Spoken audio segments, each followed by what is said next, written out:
Hi, my name's Neil Welch, and in this video I'm going to break down how to play John Coltrane's classic tune called Harmonique.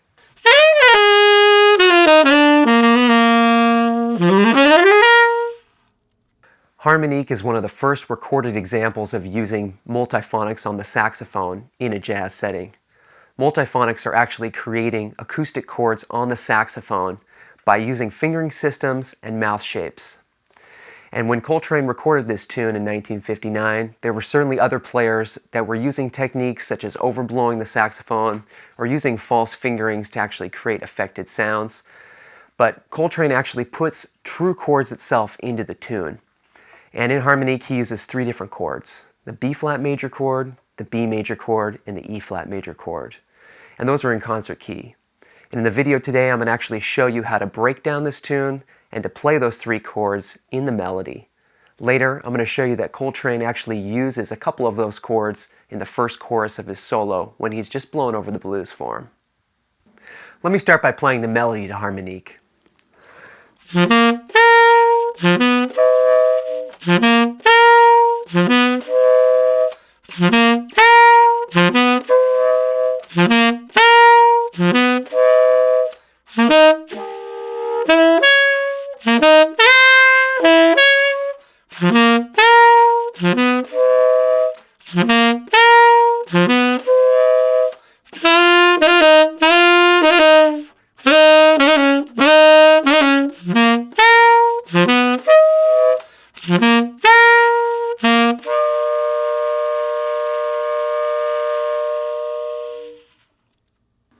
So I'm going to show you how to actually play these three chords now.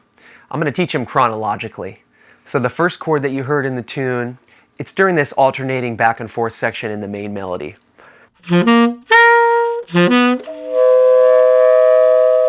So that's, again, in concert key, that's the B major chord. And that chord is actually created on the horn by playing 1, 2 in the left hand, octave key, and the palm E flat key, low C sharp. Again, that's 1, 2, octave key, E flat palm key only, C sharp. In the right hand, I'm doing 1, 2, and E flat. Putting those together, I can make this chord. Now, when playing multiphonics, it's really important to remember that you've got to work with your airflow and your embouchure shape. If I blow too low, you're going to hear that the chords are going to kind of collapse. And then I'm going to get air that comes through the octave key only. So it's important to remember that the air actually has to interact with the column inside the saxophone. So while I'm playing, I'm thinking about trying to localize my air. That's really the way that I think about playing multiphonics. So you can actually, if you put your hand up here while playing, you can even feel where the air is flowing out of the horn. Now I'm going to take my right hand away and just play about half the fingering. And again, I'm going to localize it up here. And you're going to hear the air is coming through here. Now I'm going to try and bring it down. And you immediately hear that you got that kind of that buzz and that fuzz that was coming out of the octave key away. So while I'm playing, I'm trying to almost take kind of like a mental imprint of what my embouchure is doing. I'm pushing up a little bit here in my lower lip, pushing in a little bit at the corners of my mouth. And for me, it's really helpful to also think about, what would it be like if I just played the normal multiphonic fingering and then just took that fingering away and just blew into the horn. So here's what the shape sounds like if I'm playing the multiphonic. Now here's if I take it away using the same embouchure shape. I'm actually playing really flat. So that's something that's important to remember, that every chord is going to have its own kind of individual embouchure shape that you're going to have to work with. And just as you're learning these chords and learning to get them with a little bit more regularity, try and keep that in mind. So again, here's the B major chord. I'm doing 1, 2, palm E flat, low C sharp, octave key. In the right hand, 1, 2, and the E flat. Again, that's concert key at B, so for us tenor players here, this is a C sharp chord. One more time.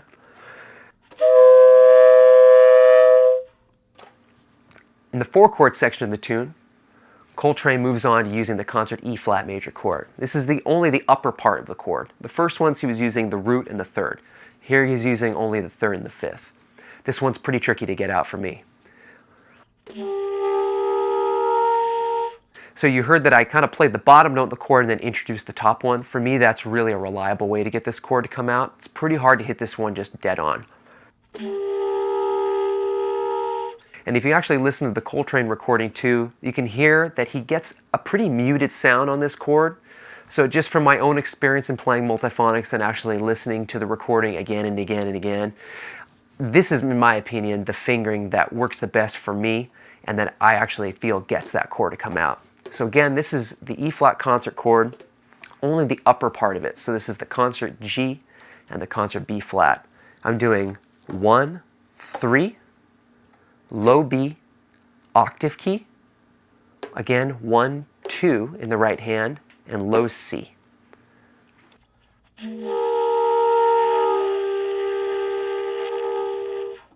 And as with the B major chord that I was playing, I'm really trying to think about where is my air localized in the horn?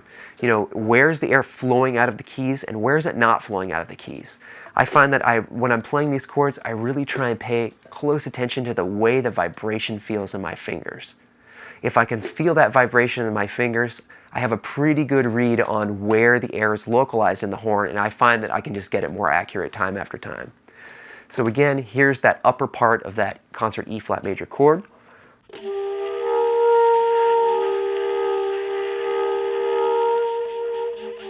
I find that it's easier to play that lower tone and then pull up that other one into it. And when I'm pulling it up, I'm actually pushing a little bit harder with my embouchure on the low, especially the lower lip, and then I'm trying to focus in my airflow. The final chord, which is the kind of the classic beautiful chord that's in the tune that he starts his solo with, ends the melody with, and then also plays at the end of the tune, is the concert B-flat major chord. This one's pretty similar to the concert B one. 1, 2 in the left hand, palm E-flat only, and octave key.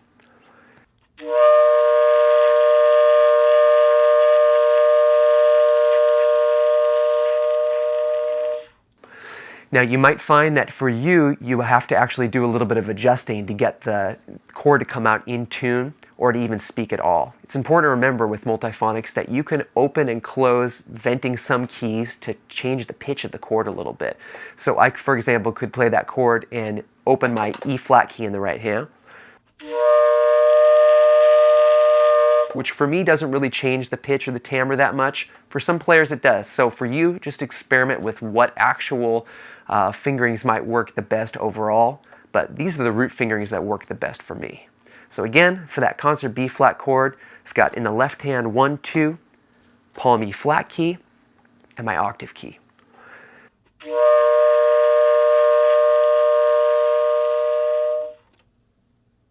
Now I'm going to play the first chorus of Coltrane's soloing on Harmonique. During the solo, you're going to hear that he uses 2 different multiphonic chords. The first of which is going to be the B-flat concert chord, which starts the solo out, and then about midway through you'll hear the B-flat major and the B major chords set right up against each other. I'm going to start in the last 4 measures of the melody because he actually uses the B-flat major chord as a bridge to start the solo.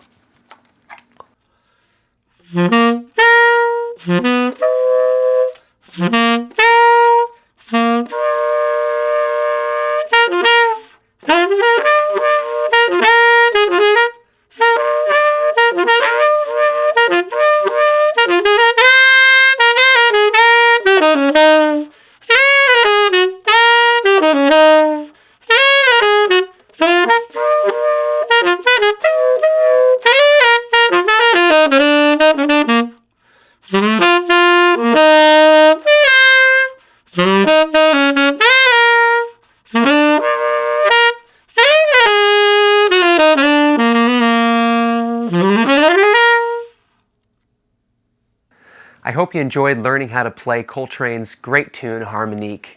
In our session, we actually learned how to play the multiphonic chords on the saxophone, on the concert B, B-flat, and E-flat major chords, and then put those chords into the melody, as well as his first chorus of soloing over the tune. If you want to find some more information, including an actual transcription of Coltrane playing the tune and his first chorus, please follow the links below and visit neilwelch.com. Thank you so much for joining me today. Hope you enjoyed our session together.